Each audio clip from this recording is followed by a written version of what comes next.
Hello, I'm Tom Eschen, the host of this Power and Politics podcast, speaking with some of the most powerful people making the decisions in the state of New York and beyond. Today we speak with Albany Mayor Kathy Sheehan, who's on location in Chicago for the Democratic National Convention. So Kathy Sheehan does join us by Zoom here from Chicago, the Democratic National Convention. And Mayor Sheehan, thanks so much for taking the time to join us in the midst of the, chaos, controlled chaos as much as possible out there. The message that over the course of the first few days that has resonated the most with you, what has that been from what you've seen, heard, either when that has come to the speeches or even outside of that in Chicago this week? Well, I think it's just how unified we are and excited we are for this incredible ticket. I think that we have a winning team. And when you hear the case laid out by all of the different speakers as to why we need to have Vice President Harris and Governor Walz in the White House, it's compelling. And I think we're speaking not just to fellow Democrats, but to all Americans and really asking people to listen, to think about what really matters to them, to their family, to their community. And they have a big decision to make come November. And we need to move the country forward. And I think that that's also really resonating, that we need to move forward. We need progress. We don't want to go back. How does that, would you say, apply to Albany at this point of where Albany is in history and here in 2024?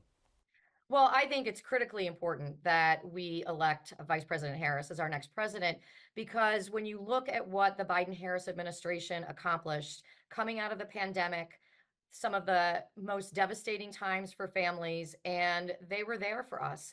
We were going to have to lay off probably close to 100 city employees because we're required to balance our budget. And when Trump was president and the cities went and lobbied and said, we need an American Rescue Plan, we need help for America's workforce, the answer was no, no, and no. And so we need to continue to focus on the issues that matter in our cities, being able to invest, for example, in getting lead pipes out of the ground, being able to continue to invest in alternative energy, which is going to bring jobs to Albany with the work that's going on down at the port and the work that's happening at UAlbany and up at the chip fab plant. These are jobs that are being generated by the policies that the Biden-Harris administration has put into place. And I don't want to see those removed, and I don't want to go backwards. What are you expecting from Kamala Harris tonight as she's going to take the stage and make this speech? I guess, what are you looking for from her? Well, I think we're going to see a very seasoned and experienced prosecutor make the case.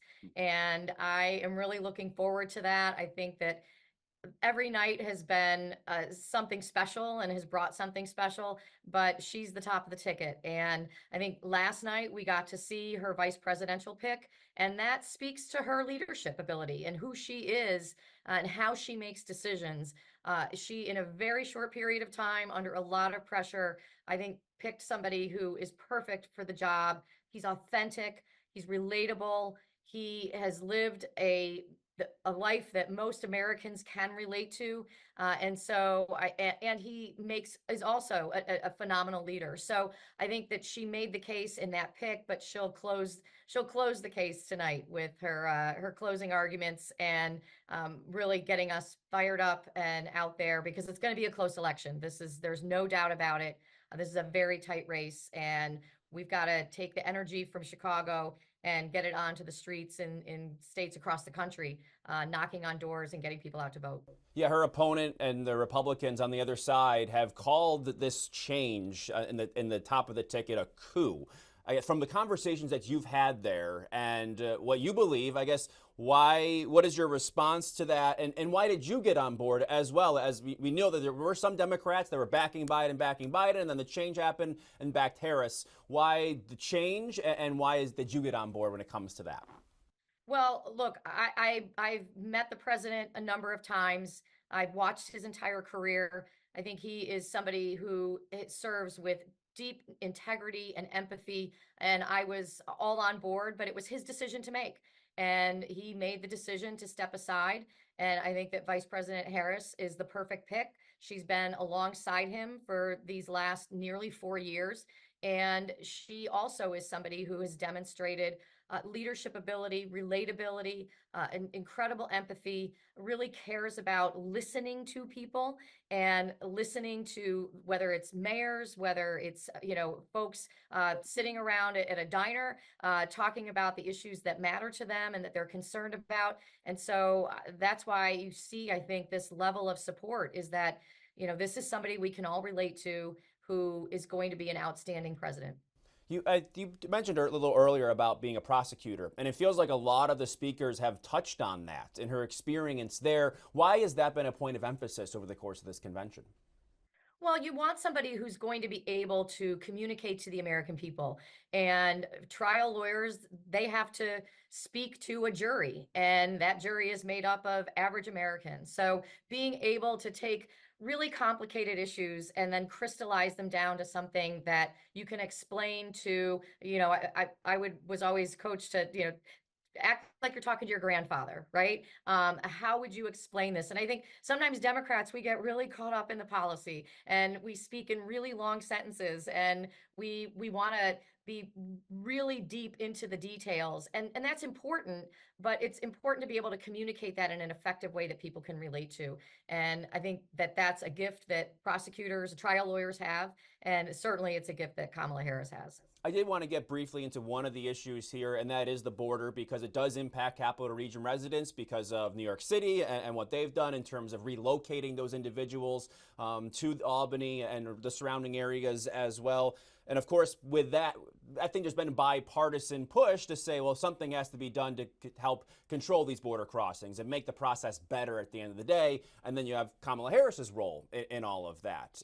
I guess, how can she gain confidence in the country in her role there, considering what's happened over the past few years? Look, to be clear, I want my community to be safe. I don't want people coming into my community who should have been turned away at the border.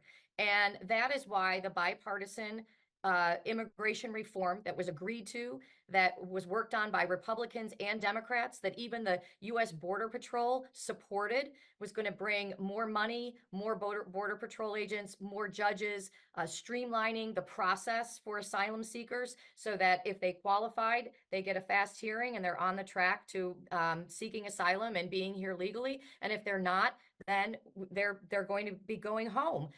Those were all things that Democrats and Republicans got behind until Donald Trump said, no, we're not going to support this because he wanted it as a campaign issue. So I think we know what Harris would do, what a President Harris would do. She wants to see that immigration reform package passed. And that is what we need.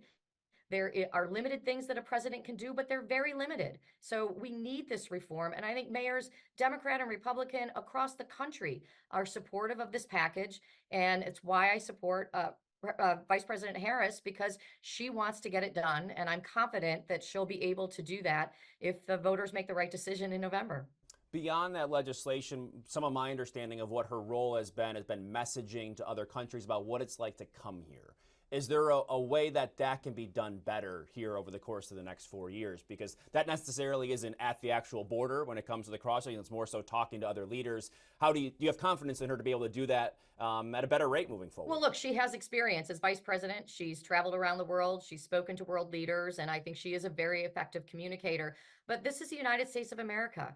People all over the world admire this country. They want to come here because of the freedoms that we offer. They want to live in a democracy. And so I think that we can say as much as we want, don't come, here's the right way to come into this country. But we need common sense changes to our immigration reform. It hasn't been reformed in decades, and we see it all the time. We need to make it easier for people to come here the right way. They do want to be able to come and stay. And so if we can have a process that makes sense, that is expedited, that allows that decision making and that vetting, I'll say it again. I want my community to be safe.